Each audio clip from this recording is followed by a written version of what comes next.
Probably the worst thing about being in a theater of war is the possibility of losing Americans and soldiers. And we lost 13 of them this past week in Kabul due to a vehicle-borne improvised explosive device that was executed by a terrorist group. And, you know, in my service in DOD and in other departments, that is the single most hard, difficult thing to endure when you have to go home and inform their families that their loved ones aren't coming home.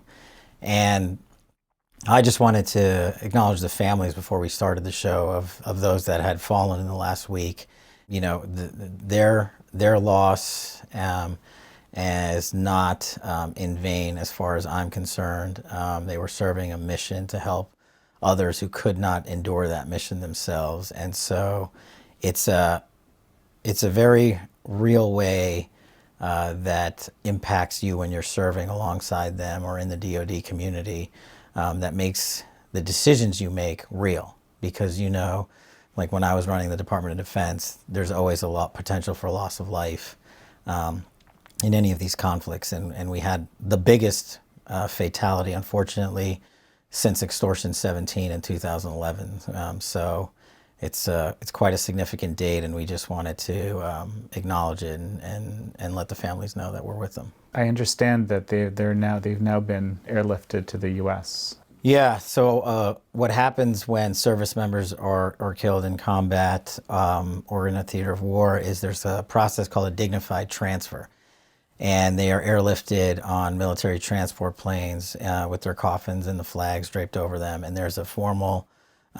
transfer of their remains to the family members who are also at Dover, usually with high-level government officials. And I had to do one when I was chief of staff at Dover just last year. We lost 5 soldiers at a helicopter crash in Egypt. And you go there, and the most important thing is you meet with the families. It's also the most difficult thing I've ever done in my entire career.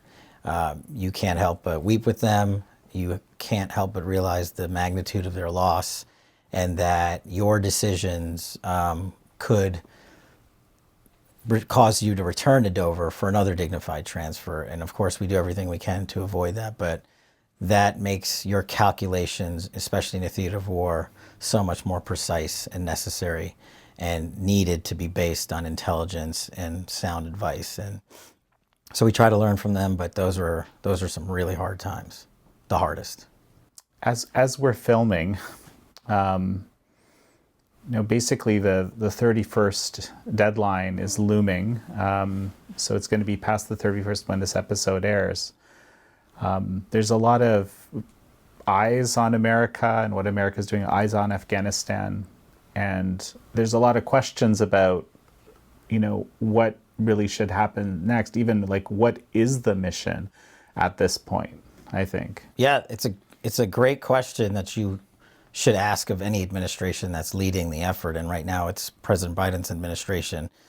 And unfortunately, I don't know that there is a plan except this so-called withdrawal date of 31 August.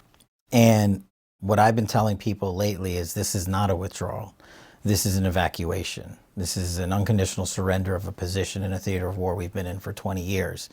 And we are reacting to situations as they occur. We are reacting to try and airlift American citizens in country out. We're trying to get Afghan allies that worked with us for decades out of the country who are being targeted by terrorists. And the suicide bombs or the vehicle-borne improvised explosive device from last week make that threat real. And what I would like to have seen or see now is an actual plan. My biggest fear is that come 31 August, we are going to leave thousands of Americans stranded in Afghanistan and without a plan to get them home. And that's going to subject them to becoming hostages of terrorist organizations that are still in country.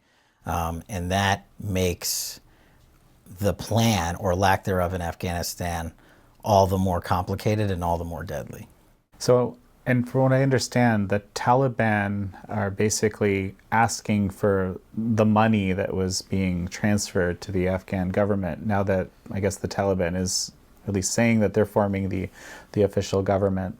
Well, so it just rewinded a little bit. Yeah, so the Afghan government was always funded in part by America because the Afghan government didn't have a revenue stream that they could secure to run their entire center of operations. And now what the Taliban is saying is, we, the Taliban, are the government. We are the Afghan government. We are the President Ghani government. So please give us the money to run Afghanistan.